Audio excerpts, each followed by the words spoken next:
American author James Baldwin spent most of his life outside of the United States, and during the Civil Rights era, he returned to the States and wrote up The Juxtaposition of Politics and Race, confronting uncomfortable truths about the state of racial politics in the United States. He wrote, "If any white man in the world says, 'Give me liberty' or 'Give me death,' the entire white world applauds. When a black man says the exact same thing, word for word, he is judged a criminal and treated like one. And everything possible is done to make an example of this bad nigger so there won't be any more like him." James Baldwin was affected greatly by the assassinations of the Reverend Dr. Martin Luther King Jr., Medgar Evers, and El-Hajj Malik Shabazz, also known as Malcolm X. Malcolm X himself said of oppression, "I just don't believe that when people are being unjustly oppressed, that they should let someone else set rules for them by which they can come out from under that oppression."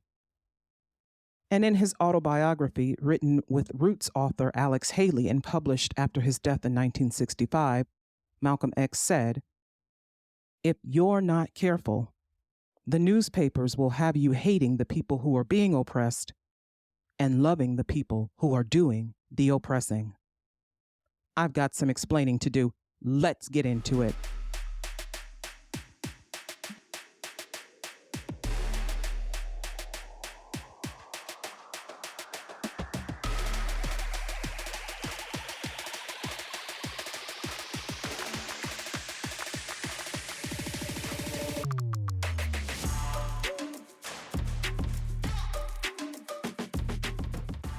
Hey everyone, welcome back for another episode of Ayana Explains It All, the podcast that bridges the gap between current events and human behavior. The podcast is available on multiple streaming platforms, including at our website, www.ayanaexplainsitall.com. That's www.ayanaexplainsitall.com. We are also on Spotify, Apple Podcasts, Amazon Music, Pandora, Google Podcasts, and a host of others. When you go to the website, you'll be able to find all of the streaming sites. We also have our own YouTube channel. You can find Ayana Explains It All on TikTok, Twitter, and Facebook, and Instagram. We're on all the socials. All of the socials are listed on the website as well.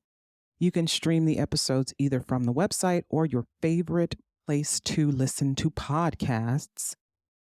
I am here in the suburbs of Northeast Ohio, laying low, because the events of the past, how many days has it been since October 7th, have been heavy, heavy, heavy, heavy, heavy. And you know me, I read everything.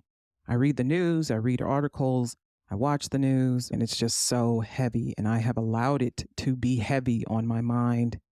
And I am tired. I am tired. I have been putting off recording this. Like, I want to talk about what's happening in the world. I want to talk about it because it's really important to flesh these topics out. And yes, you do need the opinion of a Black Muslim lady lawyer on the war against Palestine. You absolutely do. And you probably are not going to like what I have to say either. You're not going to like it. A lot of people are not going to like it. A lot of people are going to think it's anti-Semitic. Maybe you'll think it's anti-Palestinian. Maybe you'll think it's racist. Maybe you'll, whatever you think is what you think. It doesn't change the fact and my intention. My intention is simply to explain what is going on, how we got to where we are in the most simple terms possible without being too broad and intellectual and sounding like I'm a college professor. But it's important for us to talk about these things, to have voices that are perhaps not usual, not the usual voice you would hear on these topics. It is important for Black people to explore and discuss these things because we are continually the victims of racial violence and oppression. Continually. It hasn't stopped for us since we reached the shores. The first slave reached the shores of the colonies. It hasn't stopped. And so it's important for us to not only compare and contrast, but be empathetic. Be empathetic, because we've been there. We know, we've been, and indigenous people too, Native Americans, we've been the victims of genocide and slavery and bombings and shootings and police violence. And it just seems like so many people have been through this. So many groups of people have been through this, that for anybody to say, well, I don't really understand it and I can't really explain it. To me, that's bullshit. That's intellectual dishonesty. That's infantilizing yourself, reducing your intelligence to that of a baby. Like you have degrees and you have all of this information available to you. All it requires is for you to read and understand it. You can do that, at least, can't you? No, I don't know. It's just so hard to understand and it's so complex. And please, I hear that about so many topics. It's just people don't want to deal with this stuff. People don't want to deal with it. People who live in a bubble, don't listen to this podcast, because I will burst your bubble every fucking time. Every episode, I will burst your fucking bubble. Don't stand next to me at a party, because I'll burst your bubble then too. I don't take no days off. No, I'm kidding. But we're putting forth the idea in the United States that democracy is the best, right? A democratic republic is the best. A democratic republic. But democracy is fragile. It's fragile. And it can only be upheld if the people participate in it. But the people can only participate if they are free, if they are self-determined. But democracy is also easily undermined. It's susceptible to invasions from evil extremists who only want the people to do their bidding, who only want their goals reached, who only want their way of life and politics practiced. And then there are the people who are in control. They don't just want to be in control, they want to control. And the only time they challenge the government is to restrict other people's rights. And then when they do that, they say, the people have decided, and if you don't like it, you can leave. That's oppression. You can have oppression in a democracy. You absolutely can. Hey, welcome to the United States. I see you're new here.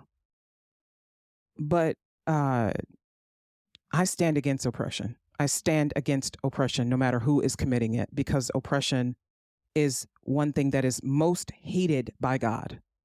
God hates oppression. He hates oppressors. And it seems to be the only tool that armies and politicians and leaders and countries have at their disposal to bring change. They want what they want, and they'll have it in blood if possible. And maybe we can't undo decades of apartheid, but we can stop the genocide and ethnic cleansing that is currently happening. We can stop it. We can stop all of this. No more walls or checkpoints. No more bombs, guns, weapons of any kind. No more killing, raping, no more genocide, no more ethnic cleansing, no pushing people off their land or taking their homes. No more war and no more fighting. And if the idea of no more war and no more fighting doesn't excite you, if the idea of blood and fighting and beating and killing excites you, you have to ask yourself why. There's no justice in oppression. None. But when you stand against oppression, you're told you're wrong, right? Remember the protest after the murder of George Floyd by Minneapolis police? Remember that? And people were rioting and protesting, even being told that the way they were protesting was undesirable, was wrong. They were saying, the city officials and the police were saying, well, you can protest in this little teeny tiny area over here. And protesters were like, fuck that, fuck you. We're going to protest everywhere. And there were protests all over the country, all over the world, chanting Black Lives Matter, Black Lives Matter. And what happened? Protesters were arrested. Protesters were beaten. Protesters were murdered. And then there was the pushback against Black Lives Matter, against the slogan. I'm not talking about the organization, against the slogan. People would say, but no, all lives matter. We're not saying that your life doesn't matter. We're saying that we want our lives to matter. And when it comes to the war against Palestine, we're seeing the same thing. If you say you are for Palestine, if you want Palestine to be free, suddenly you're anti-Semitic, which is fucking ridiculous. But people equate a free Palestine with the absence of Israel. And hey, maybe there are some motherfuckers who don't want Israel to exist. And there are probably some motherfuckers who don't want Palestine to exist. But that is not the point. The point is the people want to be free. The people want to be free, not just free to determine for themselves, but free of violence, free of war, free of genocide, free of beatings and rapings and being jailed and told when and where they can travel to. Free of checkpoints, free of prisons. People want to be free, even if it means they're just fucking walking around outside. At least they get to walk around outside. Remember the episode of my podcast that I did on sundown towns, and where Black people were essentially told, do not be caught in a town, a certain town, at dark. Don't be caught. And yeah, we know desegregation is the law, but this city is segregated, so don't use our water fountains if you're Black. That's not freedom. You're not free. You're not free if you're restricted because of your race, ethnicity, nationality. And to say that you are pro-Black does not mean you're anti-white. To say that you are pro-Palestine and pro-Palestinian freedom and pro-freedom for Palestine does not mean you're anti-Semitic. It means you are pro-freedom. Freedom. But we stand against oppression and we're told we're wrong because, you know, this land belonged to whomever 3,000 years ago and was promised to them by God. Listen, you're not going to like what I have to say. And if you've gotten this far and you're pissed off, please turn this off. Please. I don't care. I do not care. I don't care because I'm fed up. I'm fed up. And I keep seeing this quote over and over is that for evil to triumph over good, all it takes is for good people, it says men, but good people to do nothing. And there are a lot of people doing nothing because they can't wrap their heads around it or because they're like me. I've been hearing about Palestine and Israel and the conflicts and the bombings and I've been hearing about this since I was a little girl. I am 45 years old. And I've been hearing about this for at least 40 years. But it's been going on since 1914. So I get it. You're tired. You're tired. You don't understand why this is happening. You just want there to be peace on earth. Let there be peace on earth and let it begin with me. Like peace is a fucking black and white cookie. Remember that episode of Seinfeld where he in the bakery and he gets the black and white cookie, but the cookie makes him sick? You think peace is a cookie when the flavors are melded together in peace and harmony. It's not like that. And peace will never be achieved by a simple handshake or a simple put your arms down. How long did the American Revolutionary War go on for? How long did the Civil War go on for? It's been how many months for the war in Ukraine? Peace is not just, okay, we're tired, we're not going to fight anymore. No, people want what they want, and they'll have it in blood, if necessary.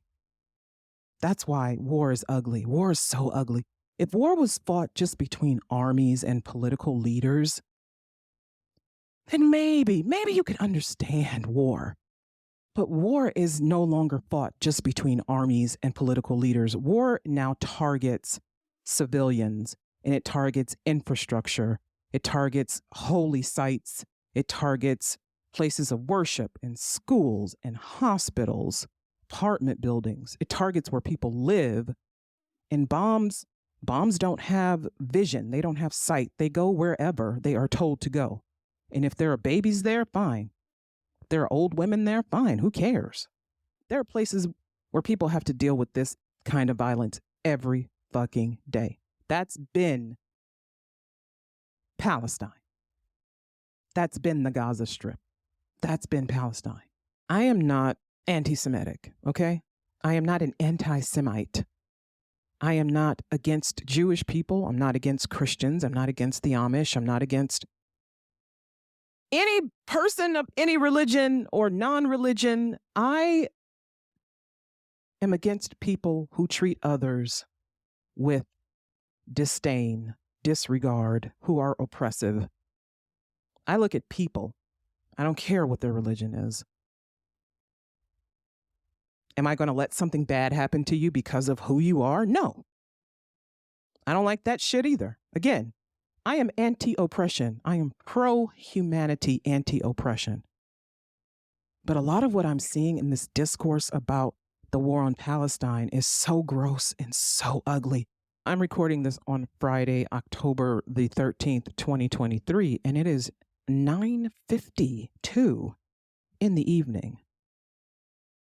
And I've just been allowing this I've been ruminating and thinking about this and how I wanted to say this, because I don't ever want to come off as being a person who hates someone because of their religion or their race or their nationality.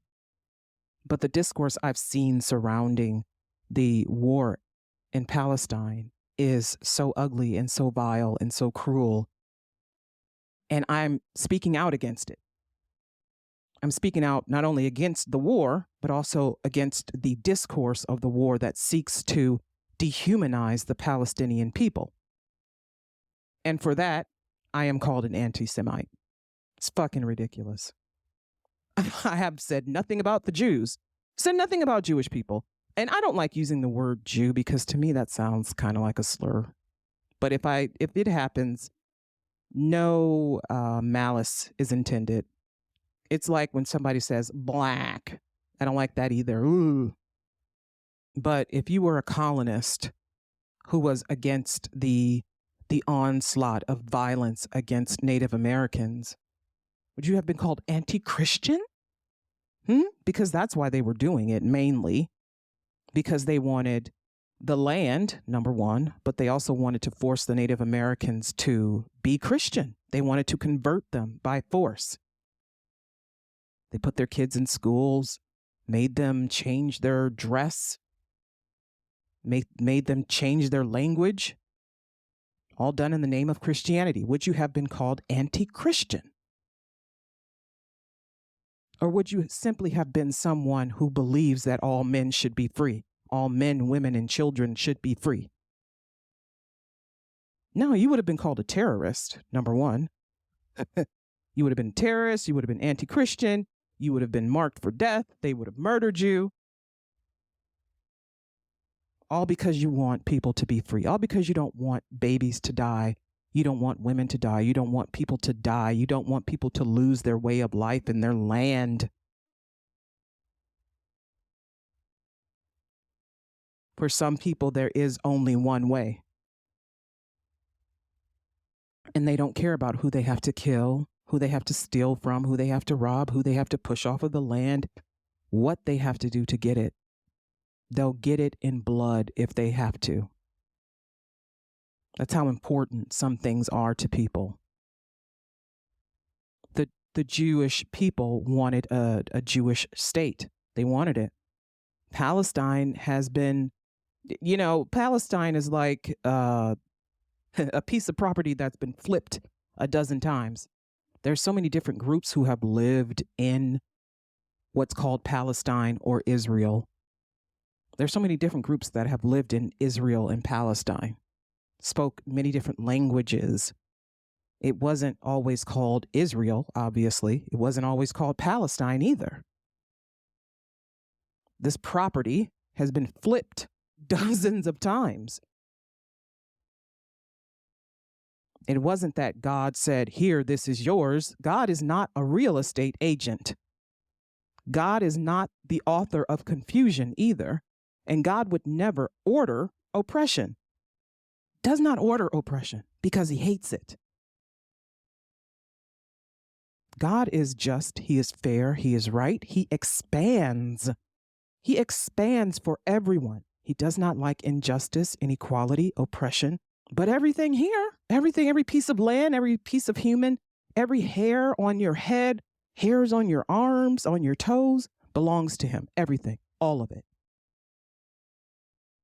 Yeah, I can be a bit of a religious nut job. Oh yeah, absolutely.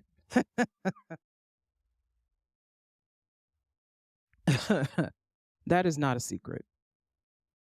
But the principles of my religion, of my Islam, of Islam, justice, equality, fairness.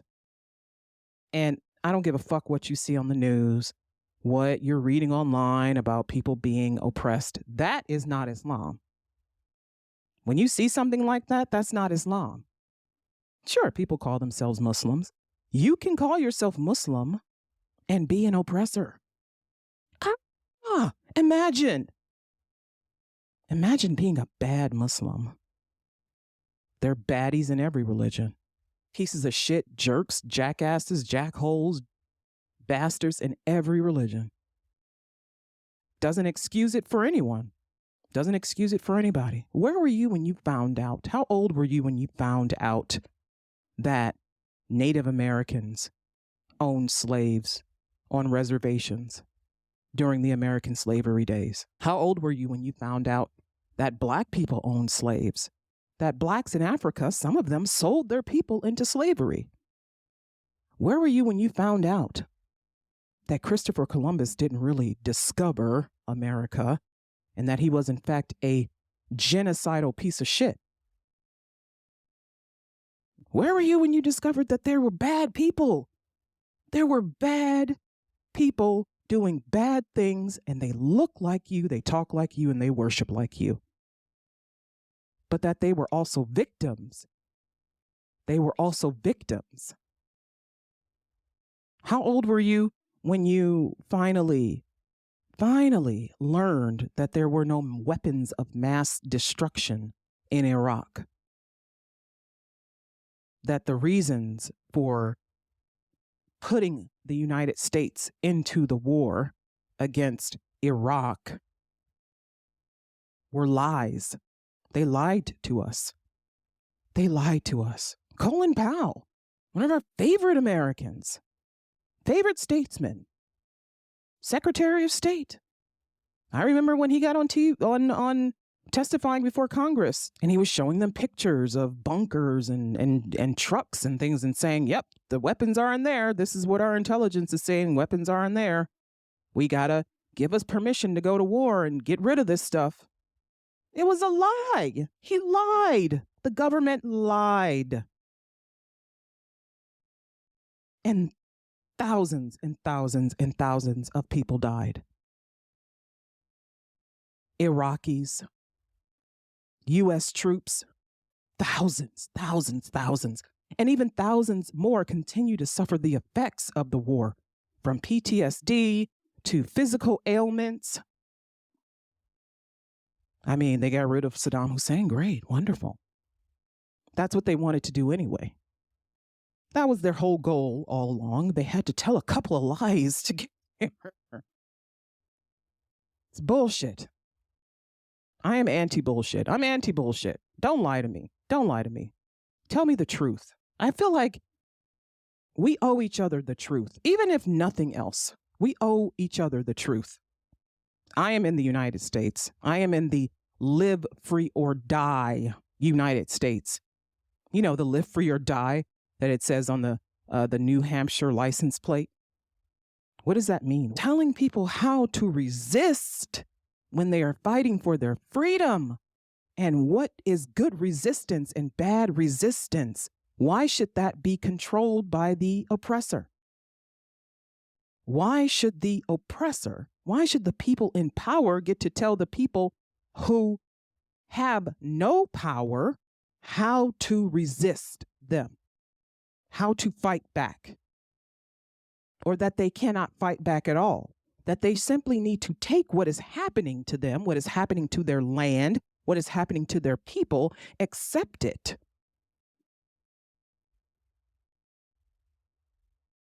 Slaves revolted in the United States. They killed people. They killed slave masters. They killed their families. They killed, the shipping captains. Does it hurt to hear that babies were murdered? Oh, yeah.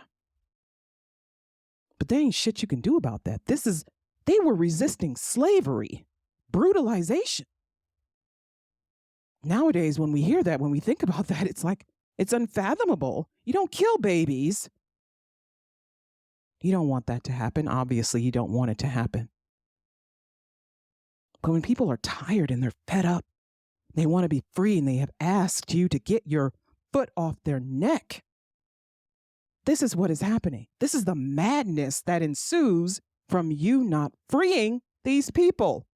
And of course, I condemn the violence against innocent people. Absolutely.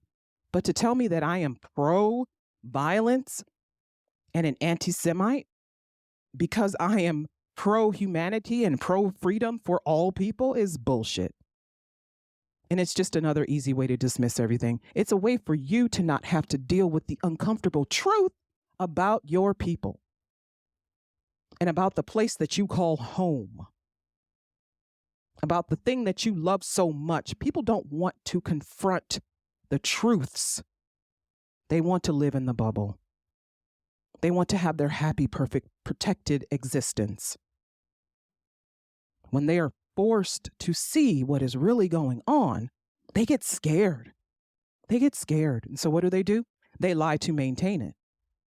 All of the propaganda that we're seeing about Hamas beheading babies, stories that have been debunked over and over and over and over and over again, but still they're circulating. All of these things that they're saying about Hamas and the Palestinians, and for what it's worth, listen, Hamas is a rogue anti-government movement in Palestine. They're called a terrorist organization because they engage in violence and they're not of the government. Apparently, anything that is not of the government, but that is fighting against a government, is a terrorist organization, like the Black Panthers. So by the international community's definition of a terrorist or a terror organization, Hamas fits the definition. But it's the people in power who got to say that. Because for some Palestinians, Hamas, that's their freedom fighters fighting for their freedom. The only people who have been willing to do so, to help them. And people are telling Palestinians, you must denounce Hamas. Motherfucker, they're trying to find where they're going to get their next fucking meal from. They're trying to find out if they'll be able to bathe that day, where they're going to get water from. They're trying to see if their building is going to be lasting into the night or if they have to flee. You have to do all these. People have put all these conditions on the Palestinians. If you want to be free, you have to do this. They could do all of that and you motherfuckers would still tell them, no, we're not giving you your land and your homes back. No, you won't be free. You're still going to be occupied. Because the intention is for them to have nothing. The intention is for them to not exist at all. And are there people who feel that way about Israel and Jewish people? Yeah, we fought a whole fucking war for people who did not want Jews to exist. There are people who don't want Black people to exist either. They still are present in the United States. Wish that we would go away. Wish that we would disappear. Wish that we didn't have rights. They're trying to whittle away at all of the special protections that Black people have been afforded since the civil rights era. Because, oh, things are equal now. You're fine. Everything's fine. Everything's good. Look, you have a house and a job. They want you to believe that everything is okay because they just want this shit to be over with. They don't want to talk about it anymore. They don't want to hear about it anymore. Nobody wants to hear about war every day. Nobody wants to hear about racism every day. Nobody wants to hear about institutional racism and discrimination and bigotry every day. My God, can't we just have fun, relax, and have like a bonfire and go camping? But that is why these things keep happening, because we're not dealing with them. History runs in a circle. Something happens, people observe, participate in it, let it pass them by. People forget about it, don't learn anything from what happened, don't even really pay attention to what happened. And then it happens again. And then that circle of don't participate in it, let it pass you by, pay attention, don't pay attention. It dies down, people don't learn anything, and then it happens again. How many times in your lifetime have you heard stories about genocide? I've heard stories about genocides there was the genocide against the Bosnian Muslims. There was the genocide in Rwanda. There's the genocide happening against the Ukrainian people. Putin would rather the Ukrainians not exist. He would rather they just fall under his thumb, but also not exist. He would rather they had no language, no home, no way of life. He would rather they be under the Russian umbrella. He would rather have the USSR nations back together again like it's a fucking Motown band. I've read about genocide against Native Americans, genocide against the Aztecs, genocide against people living in the West Indies, genocide against Africans, genocide against Asians. It keeps happening. And how easy is it for genocide to happen? It is very easy, actually. It's very easy. How easy was it for genocide to happen in the former Yugoslavia? The United States didn't even want to get involved in that. They did not want to get involved. The UN had to beg the United States to get involved. They had to beg them because the Serbs were moving against the Bosnians, killing them, pushing them further out, following them, killing them. And the United States did not want to get involved. They didn't want to get involved in the conflict. But it was more than a conflict.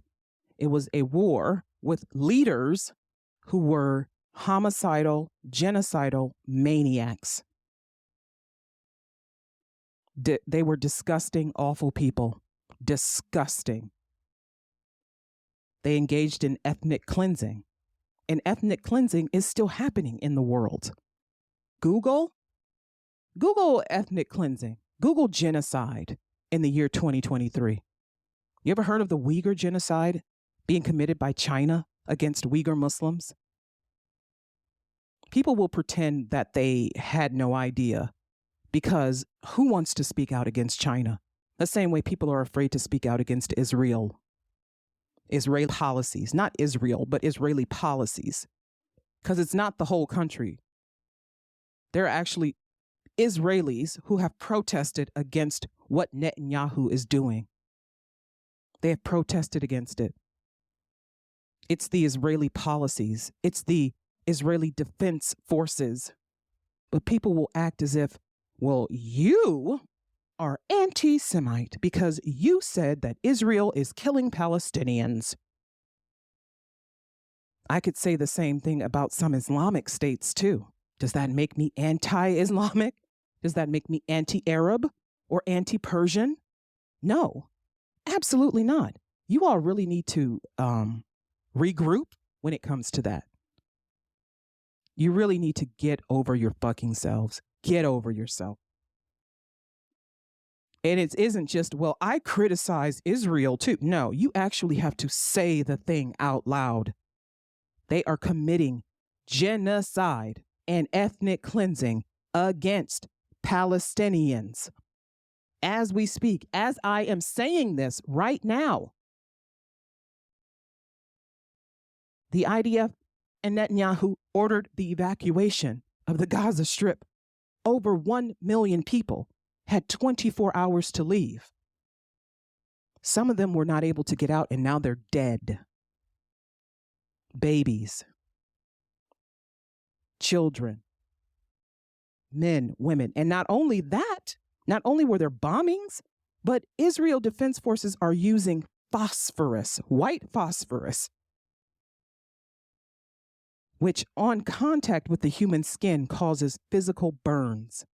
They're burning people alive. They're burning them alive. And they'll say, oh, well, this is because Hamas is, and you don't know who is in Hamas and you don't know who supports Hamas and blah, blah, blah, blah, blah. You're burning people alive. You're burning them alive. You people who are descendants of Holocaust survivors, you're burning people alive. You're burning babies alive. Now this we've actually seen, right? That shit about the beheading babies didn't happen. Nobody's seen it. Didn't happen. But this shit, Human Rights Watch. You know what Human Rights Watch is? The human rights organization that puts boots on the ground to monitor conflicts and elections and whatnot. They've observed and confirmed that the Israeli Defense Forces are using chemical weapons against Palestinians. Chemical weapons. That's just one of the reasons Saddam Hussein was executed, was disposed from power, because he was using chemical warfare against the Kurds and against his own people. It's apartheid. It's apartheid. And we know what apartheid is. Apartheid is segregation that's not based on race. This is an apartheid. It just is.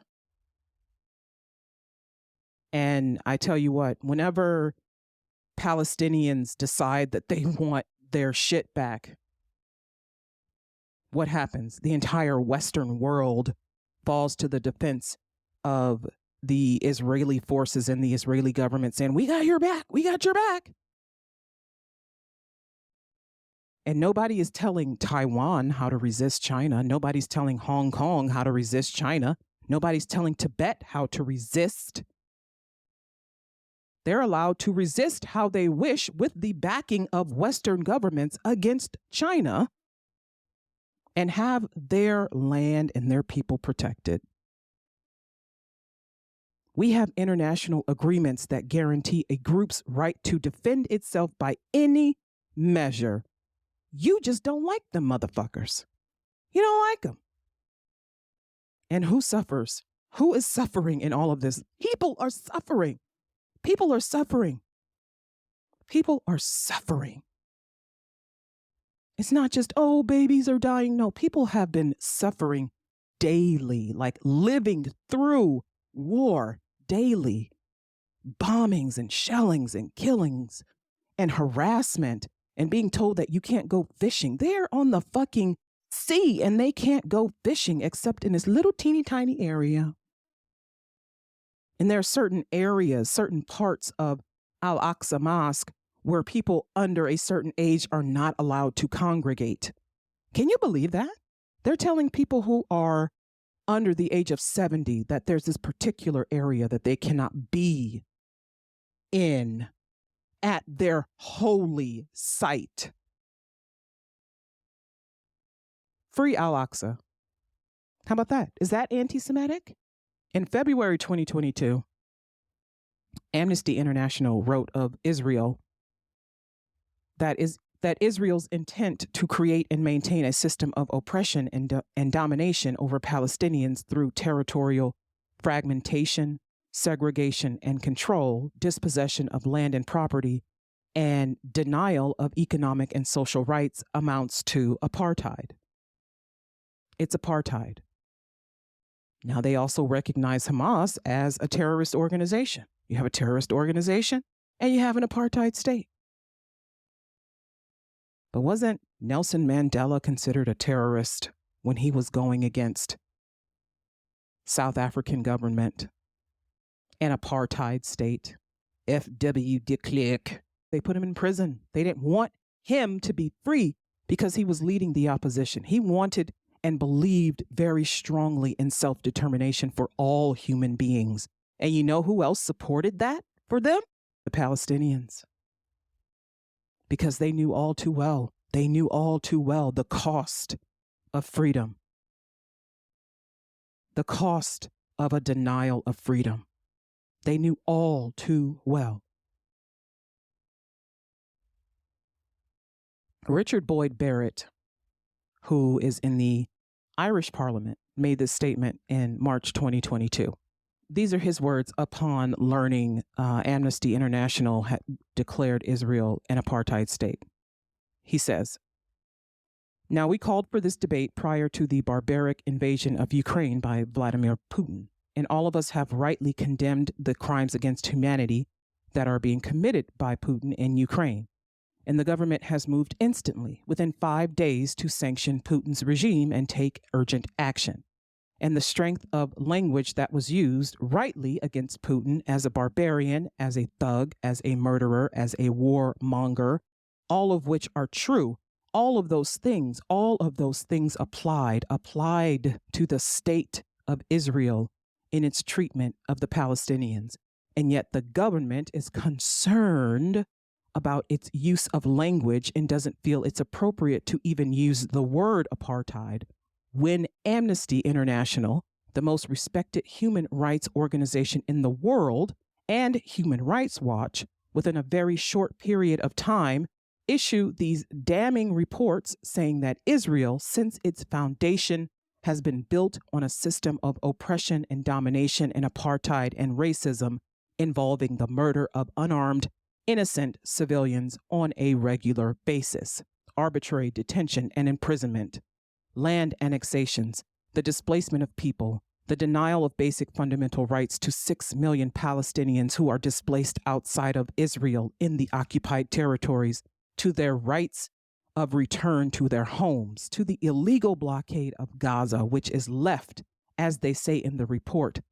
Gaza is in a permanent state of humanitarian crisis, denying people access to food, to water, and treating the Arab population as a whole, the Palestinian population as a whole, as an inferior race.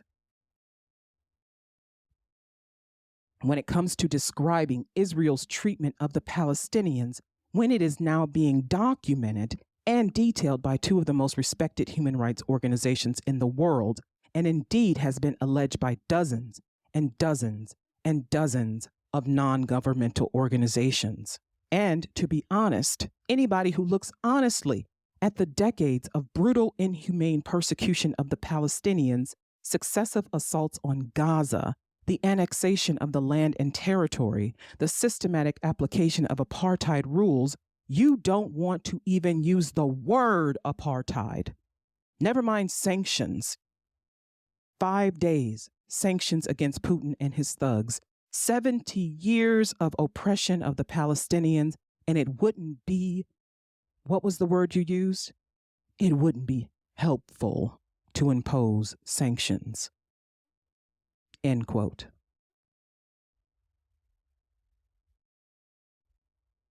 It's apartheid. It's apartheid. It's apartheid.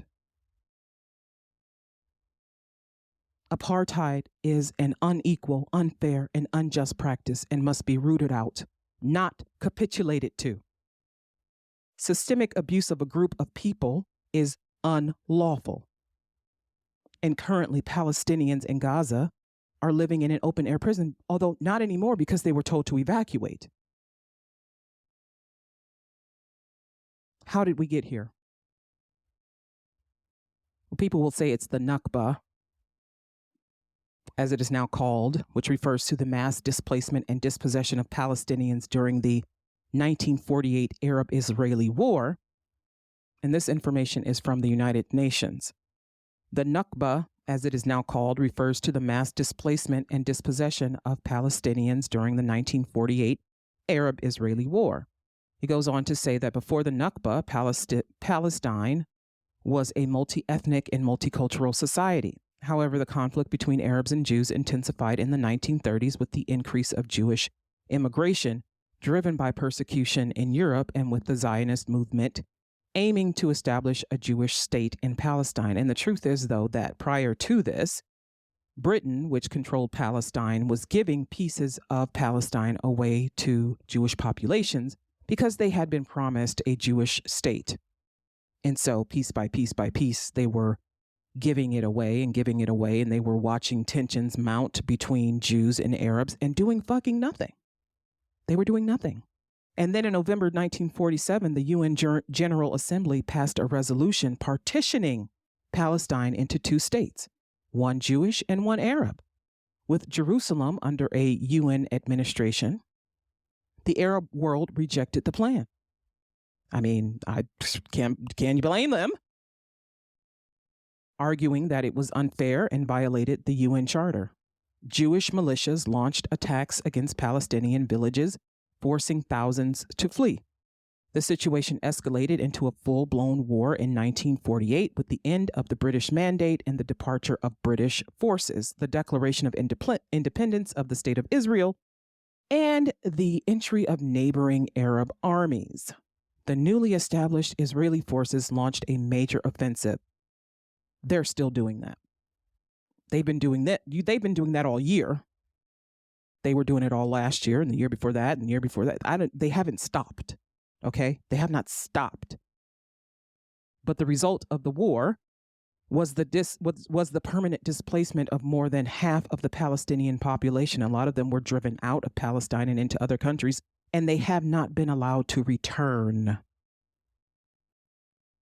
Even though as early as December 1948, the UN General Assembly called for refugee return, property restitution, and compensation. However, 75 years later, despite countless UN resolutions, the rights of the Palestinians continues to be denied. Imagine, you only like the UN resolutions that give you what you want. The ones that are telling you to give shit back, you're like, no, sorry.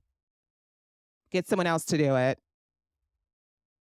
According to the UN Relief and Works Agency for Palestine Refugees, more than 5 million Palestine refugees are scattered throughout the Middle East.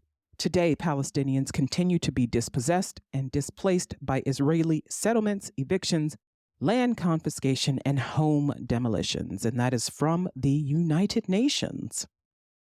But, when you have your foot on someone's neck, eventually they will fight back. So yes, they've been displaced and moved off their land, and they've been fighting back. The United States has been siding with the Israeli government. The U.S. sided with Ukraine defending its land and supported the Free Syria Army against Bashar and the anti-Ba'ath Party against Saddam Hussein.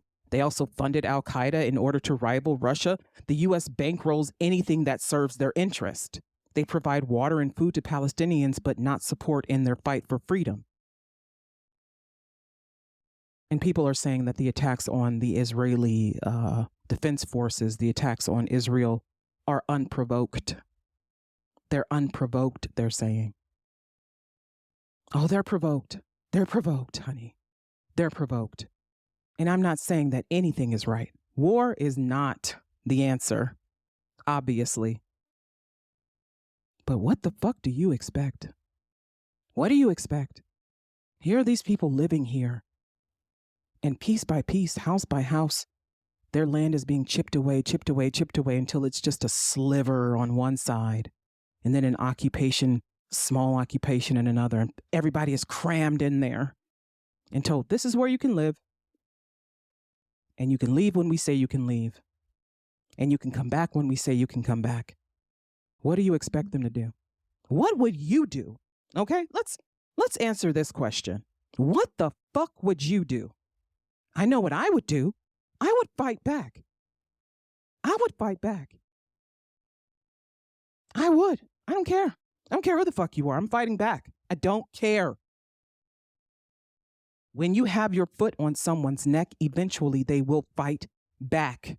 Nobody's going to let you have what they have, what they've worked for, what was given to them, what's been in their family. You all are thinking like colonizers. You're thinking like fucking colonizers. You're thinking like colonizers. This land belongs to us because God said it in his book and it's ours. Like I said, God is not a real estate agent.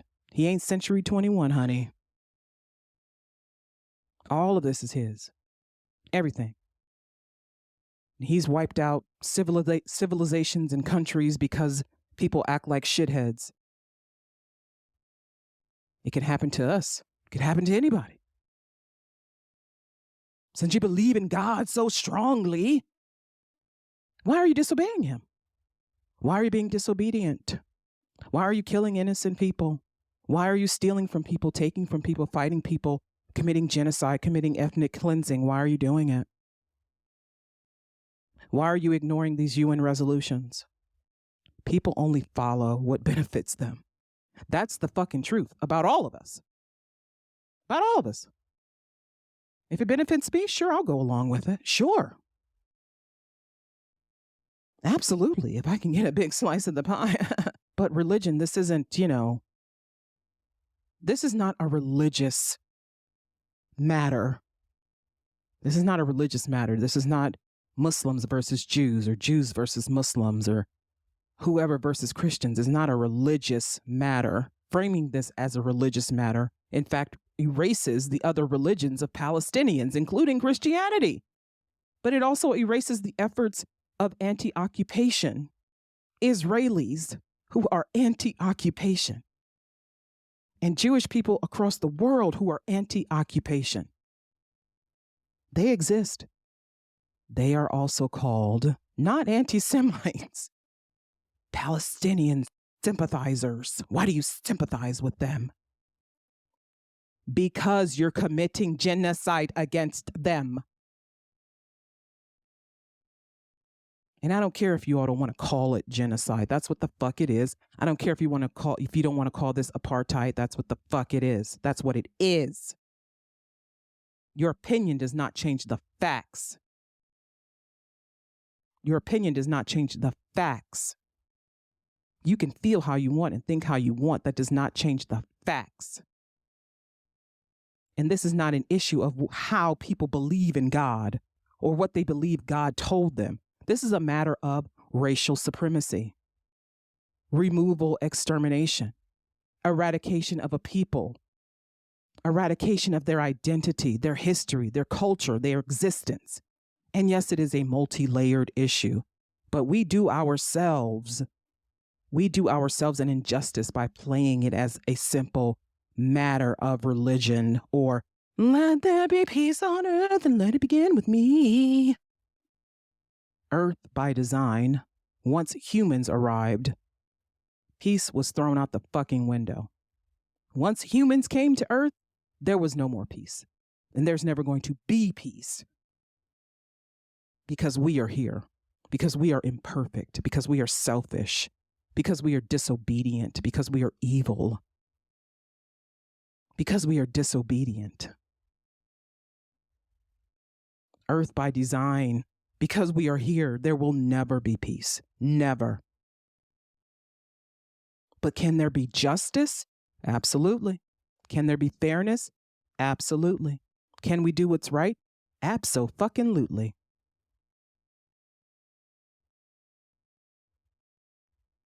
You can't have peace and have bigotry. You can't have peace and have prejudice. You can't have peace and have racism. You can't have peace and have sexism. You can't have peace and have classism. Those things are not consistent with each other. But as long as we promote inequality, as long as we ignore genocide and ethnic cleansing all over the world, mind you, we will never know peace. We will never know anything even close to peace. And I'm just going to say it. If Hamas is a terrorist organization, well, guess what? So are the Israeli Defense Forces, period. The Palestinians want to end the occupation, the illegal and inhumane policies of the IDF is to usurp Palestine, to take this land away from these people. I mean, do you understand how awful this is? How you could be sitting in your house and somebody shows up, walks into your house and said, "This is mine, get the fuck out." That's what's happening to Palestinians. That's what's happening to them. A Jewish person could go to Israel, automatically a citizen of Israel, and be given a house where people are living in. This is what the Israeli government is doing, whether Israelis like it or not. This is what your government is fucking doing. Taking people's homes, taking their land, taking their businesses. Whether you like it or not, this is what your government is doing. What are you going to do about it? You're going to participate in it? You're going to ignore it? You're going to fight against it? What are you going to do? If anybody is in a good position to stop it, I would say that it is Jewish people. But Netanyahu can actually count himself as a reason that Hamas rose in Palestine. Yes, I know. It's hard to believe. It's hard to believe that the United States would be responsible for Al-Qaeda, but here the fuck we are. Here we are. Netanyahu can count himself as a reason that Hamas rose in Palestine. As one journalist writes, it has been Bibi at every turn since the early 90s who has empowered Hamas as a foil he can both act tough against and a weapon he can deploy to diminish the Palestinian Authority and Fatah. He specifically does this so he can claim that Fatah and the Palestinian Authority are too weak to be allowed to form a government for an independent Palestine and therefore not worth negotiating with, while Hamas cannot be negotiated with at all. What is happening is as much the result of Bibi's cynical strategies to manipulate and exploit the various Palestinian factions, as well as the U.S., to achieve his own objectives. 1, never having to give up power. 2, stealing everything that isn't nailed down. He is a fucking crook, by the way. And C, never facing any consequences for anything he does or any decision he makes. And the Israelis protesting, by the way, the Israelis who were protesting the occupation and protesting having to serve in the army, mandatory service. Yeah, Benjamin Netanyahu threw them under the bus. He said that the army, the defense forces, the security was weakened, and that's how Hamas was able to not parachute in and blow shit up. That's how they were able to get in. He said they were weakened because reservists were protesting. He blamed his own fucking people. He blamed his own people for why Hamas was there. He'll never admit that he plays a role in Hamas being present anywhere anyway. He'll blame his people, and then he'll use this conflict to get the rest of the Palestinians off of what he considers to be the rest of Israel, not the Palestinian land. They're using this as an excuse to get all of the Palestinians out of Palestine and make it all Israel. He went to the United Nations a couple of weeks ago, back in September, and showed a map of the new Middle East. Guess what wasn't on the map? Guess. Palestine. Palestine wasn't on the fucking map. He's standing at the UN General Assembly giving this speech, and he's holding up this map, and it's green, it's highlighted. No Palestine. Palestine is Israel. Fascinating, right?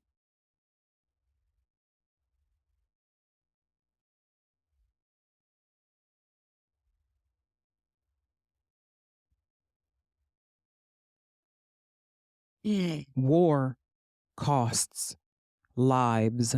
It costs livelihoods. It costs people. It costs homes. It costs infrastructure. It costs governments. It is not easily undone. It is not easily ended, but it can be stopped. All it takes for evil to triumph over good, all it takes for evil to triumph over good is for good people to do nothing. You must want for your brothers and sisters what you want for yourself. And for yourself, you would demand justice. If you were wronged, you would want justice for yourself. There will be no peace without justice. You cannot pray for peace and not demand justice for Palestinians. You cannot pray for peace and not demand justice for the oppressed. And justice would be the return of these people to their land, to their homes, to restore them. That's justice. You cannot pray for peace and ask for peace. Ask God to be kind and merciful and giving and caring, but only for you. People are not apt to hear the words of Palestinians, to see their cries, to hear their tears, to see their bodies lying in the street. People are not apt to listening to them when they cry for help, when they cry for freedom. So perhaps the words of a Jewish person will persuade you. I'm closing my show with an excerpt of an editorial from the periodical The Nation. It's by Stephanie Fox, published on October 13th, 2023, and it's titled, "Jewish Grief Must Not Be Used as a Weapon of War." She says, "I am writing to you, members of my Jewish American community, with more urgency and fear than I have ever felt. I do not say this lightly.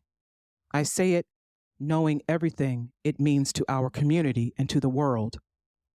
Right now, the Israeli government is building toward a genocide of Palestinians in Gaza.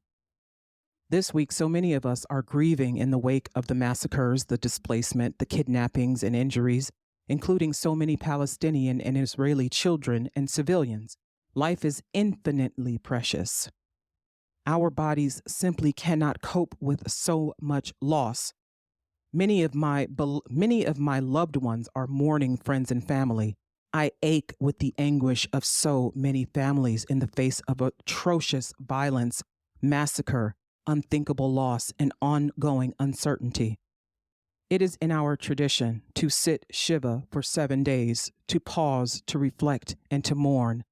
But I cannot sit back while Jewish grief and trauma is weaponized by the Israeli government to destroy Gaza. As I write this, Israel just announced that the 1.1 million Palestinians in northern Gaza, half of them children, will have 24 hours to flee, which the UN has already deemed impossible. The U.S. government is beating the drums of war, rushing to send more weapons to the Israeli military to wreak utter devastation. We do not need to choose between grieving and acting. As our forebears taught us, we must mourn the dead by fighting like hell for the living. Make no mistake, the Israeli government is using genocidal rhetoric against Palestinians. Israeli Prime Minister Netanyahu asserted, "What we will do to our enemies will reverberate for generations." The Israeli Minister of Defense announced the complete and total closure of Gaza, saying, "No electricity, no food, no water, no fuel. Everything is closed. We are fighting human animals, and we act accordingly." The Israeli president is refusing to distinguish between Palestinian civilians and Hamas fighters. We as Jews know all too well how dangerous this rhetoric is. The way in which the unthinkable becomes acceptable when we deny people their humanity. The United States government has coalesced to back the Israeli war machine. President Biden has already begun sending weapons and has promised more in the days to come. Members of Congress are rushing to declare their ironclad support for the Israeli government and cheering on Israel's criminal declaration of war against a civilian population. The only Palestinian American member of Congress, Rashida Tlaib, is facing vitriol and hatred from her colleagues and the media. Our only option is to move into action like millions of lives depend on it, because they do. Pick up your phone with me. Call your representatives and call them again an hour later. Organize protest, march. If they hear from us enough, our elected officials can be pushed to de-escalate the situation, not fuel violence by sending the Israeli military more weapons. We have to act now because the war on Palestinians in Gaza is already underway. My dear friends are desperately trying to find generators to charge their phones so that they can say goodbye to their families, worried that they won't make it through another night of the constant missiles leveling buildings, streets, and whole neighborhoods. Hospitals have stopped functioning. My friends are thirsty as they cradle their babies against the deafening shake of bombs. The drinking water is almost gone. 1/3 of the dead in Gaza are children. We must remain committed to truth-telling as mainstream journalists opt to tell a singular story. Reality is shaped by when you start the clock. Palestinians have been living under the daily violence of Israeli occupation for the last 75 years. And for the last 16 years, the Israeli government has suffocated Palestinians in Gaza under an air, sea, and land military blockade. Every night, the Israeli army raids Palestinian cities and villages, invading families' homes and arresting their children. Israeli apartheid, the systematic valuing of Jewish Israeli lives over Palestinians, is not only the root of this violence, but also shapes the very way we are conditioned to understand it. Just consider the shortage of Palestinian voices in mainstream media as their homes are bombarded. At this moment, when so many Jews feel our worlds torn apart by violent death, consider how much pain and grief Palestinians are afforded as they hold their murdered infants. Our tradition teaches us that we were all made in the image of the divine. To point out Palestinian oppression is not, as so many commentators have alleged, to justify the unjustifiable killing of Israeli civilians by Hamas. It is simply another way of asking that we treat Palestinians with the empathy and decency that we ourselves long for, and to actually take the steps necessary to ensure the only real and lasting peace, the kind that will come with Palestinian freedom, justice, and equality. It's never more important to do the hard work of talking with our people, with our parents, our siblings, our friends from synagogues, our rabbis. In the midst of our grief and pain, let's remind each other who we are. We are people committed to the repairing of the world. The Israeli government and U.S. government are justifying massive atrocities, tearing the world further apart, and doing so in the names of our beloved families. When we say never again, it includes Palestinians, and it means right now. When we say never again, it includes Palestinians, and it means right now. And this has been Ayana Explains It All, brought to you by facts, figures, and enlightenment. Take care.